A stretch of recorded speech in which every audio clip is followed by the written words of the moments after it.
कशा पद्धती होणार आहे, कुठं आलंय, की डायरेक्ट कट ऑफ लागणार आहे का, आक्षेप भेटले ते मान्य नाही का, जे ग्रॅमॅटिकल एरर होते त्याच्यावरती काय विषय घेणार किंवा काय निर्णय होणार याच्याकडे लक्ष आहे. तर सद्यस्थितीला परिस्थिती काय आहे. दुसरी गोष्ट, मुला मुलींचे मार्कांबद्दल जे काही प्रचंड भीती आहे मनामध्ये त्याच्यावरती आपण बोलणार आहोत. जे काही मुलं मुली आहेत त्यांच्या जे मार्क आहेत त्या मार्कांबद्दल प्रचंड भीती आहे, 100% असणार. काही स्पर्धा आहे म्हटलं तर भीती आलीच आली. आणि शेवटी निवड कोणाची होणार, कशी होणार, काय होणार हे प्रत्येकाला वाटत असतं. सो दुसरा मुद्दा खूप महत्वाचा आहे की त्याच्यामध्ये मुलं आणि मुलांची जी मार्कांबद्दल प्रचंड भीती आहे त्याच्यावरती आपण आज बोलणार आहोत. तिसरा मुद्दा आहे की कट ऑफ मध्ये स्पर्धा कशी आहे स्पर्धेला.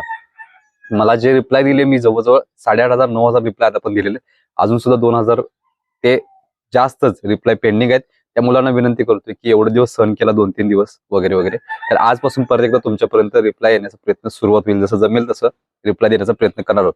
पण तिसरा मुद्दा खूप महत्वाचा आहे की ज्याच्यामध्ये कट ऑफ मध्ये सुद्धा स्पर्धा लागलेली लक्षात ठेवा. म्हणजे 1 मार्कांच्या विषयामध्ये 4-5-5-6 मुलं आहेत, मग त्यांच्यामध्ये स्पर्धा कशी आहे हे पण तुम्हाला मी सांगणार आहे. रिप्लाय दिल्यानंतर मला काही ठराविक म्हणण्यापेक्षा जवळ 70 ते 75% कास्टचा समांतर आरक्षणाचा निकाल हा मला समजायला लागला की हे कशा पद्धतीने लागणार आहे. कारण की एवढ्या जागा आहेत. कारण मी पूर्ण महाराष्ट्रामध्ये जे काही विश्लेषण दिलंय कट ऑफचं त्याच्यामध्ये तुमच्या एकंदरीत कास्टच्या जागा किंवा तुमच्या समांतर आरक्षणाच्या जागा प्लस तुमचा फिजिकलचा कट ऑफ किती लागलेला होता आणि एकंदरीत किती कट ऑफ लागणार आहे याचं संपूर्ण विश्लेषण करणारा एकमेव व्यक्ती मी आहे पूर्ण महाराष्ट्रामध्ये. पूर्ण कास्टचा, पूर्ण समांतर आरक्षणाचा आणि टोटल कट ऑफ किती लागेल याचं सुद्धा विश्लेषण केलेलं होतं.